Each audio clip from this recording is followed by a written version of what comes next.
Hi and welcome back to The Miracle Beauty. My name is Brandy and we are a beauty review channel. Today I am reviewing the Natasha Denona Metropolis palette. This is a $129 palette that was available at Beautylish, Natasha Denona's website, and Sephora. And it is supposed to be limited edition. Last I saw it was still available. It does have, let me just reopen it, it does have quite a diverse color story to me. It has greens, mustard, terracottas, blues, navy blues, the darker greens. I mean, it just really, to me, has a lot of different looks that you can make with it.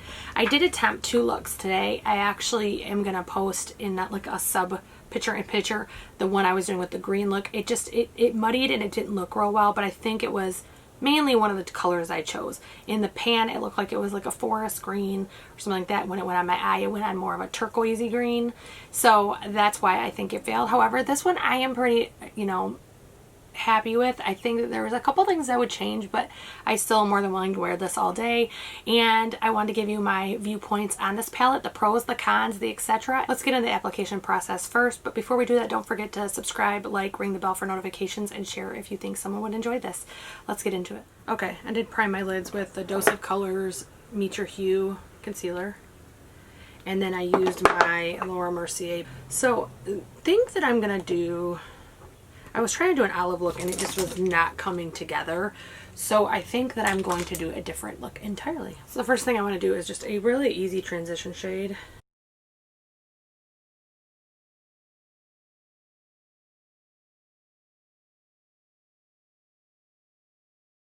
I am using the shade Rhizome, which looks like this right here.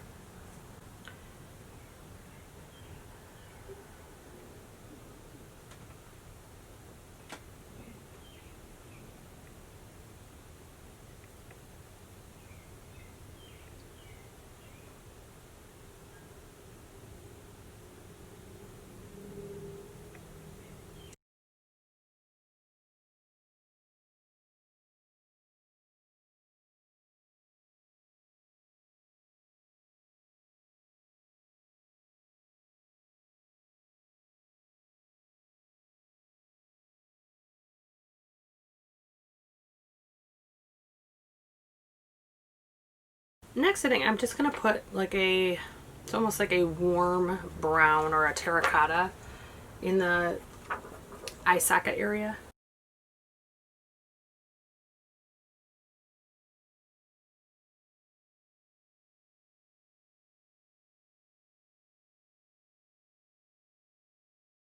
I want almost like a halo of that mustard color.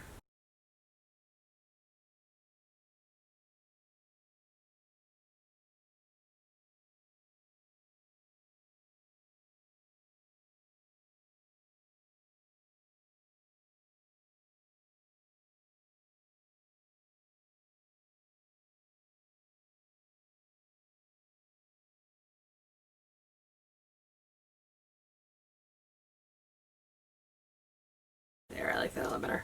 So I am going to do, for my lid, I'm going to do this blue shade.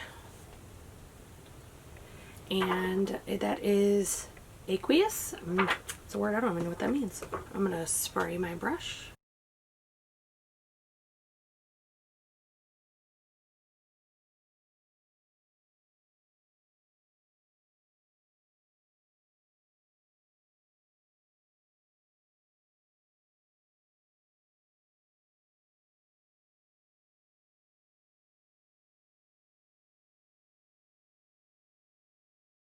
And there is a decent amount of fallout with this one, but I am packing my brush pretty thick with product, so that could be why too.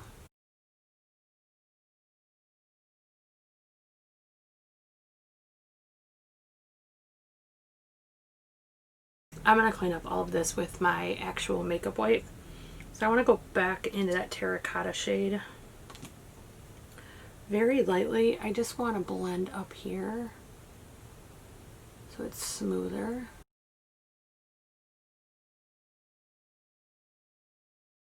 There is like a navy blue color right here. I'm going to go into that. That is called Enigma.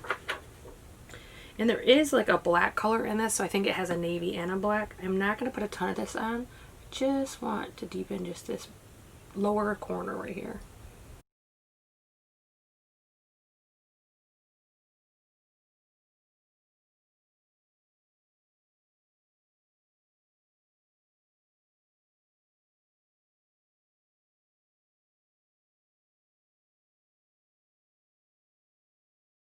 I want to go back in with that blue.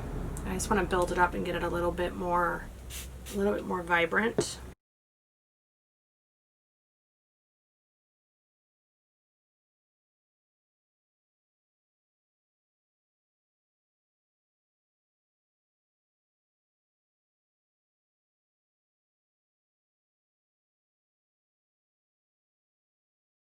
That's a lot better. I'm gonna go back in with that navy.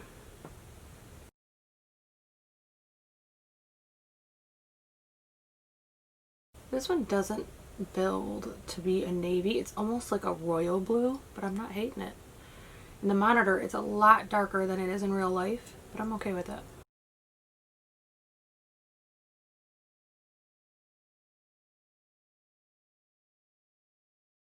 I'm going to stop there. I'm going to clean up this eye and complete the other eye and then finish my makeup, and I will be back to talk about my opinion of the palette. So this is the final look with all of my makeup and my mascara and everything else. I think that this look would actually look a lot better with falsies.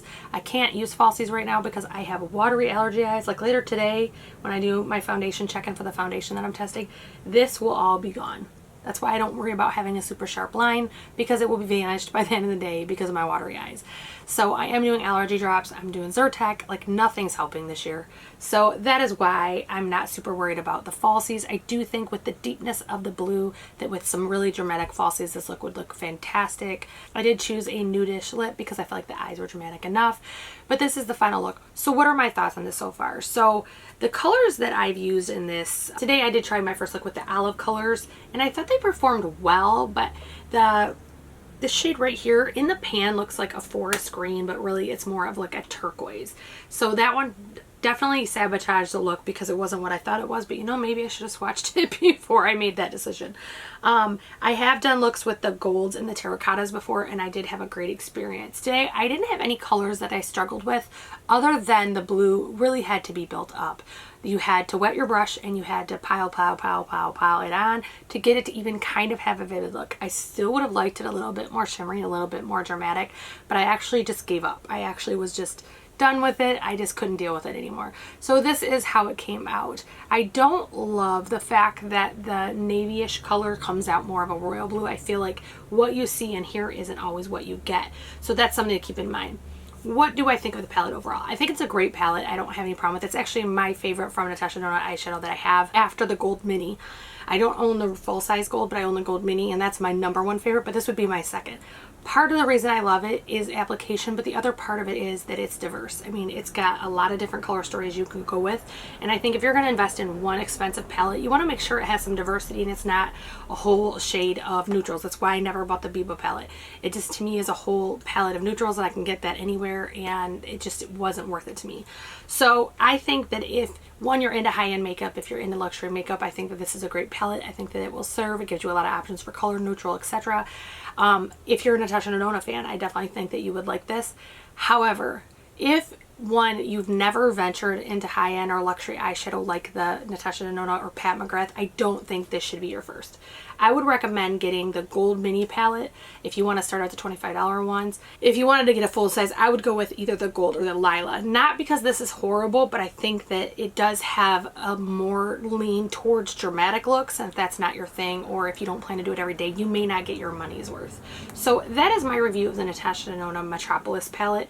If you like videos like this, I hope that you will subscribe, like, ring the bell for notifications, and don't forget to comment down below your favorite luxury palette if you like luxury, and if you don't, your favorite drugstore. Have a good day, guys.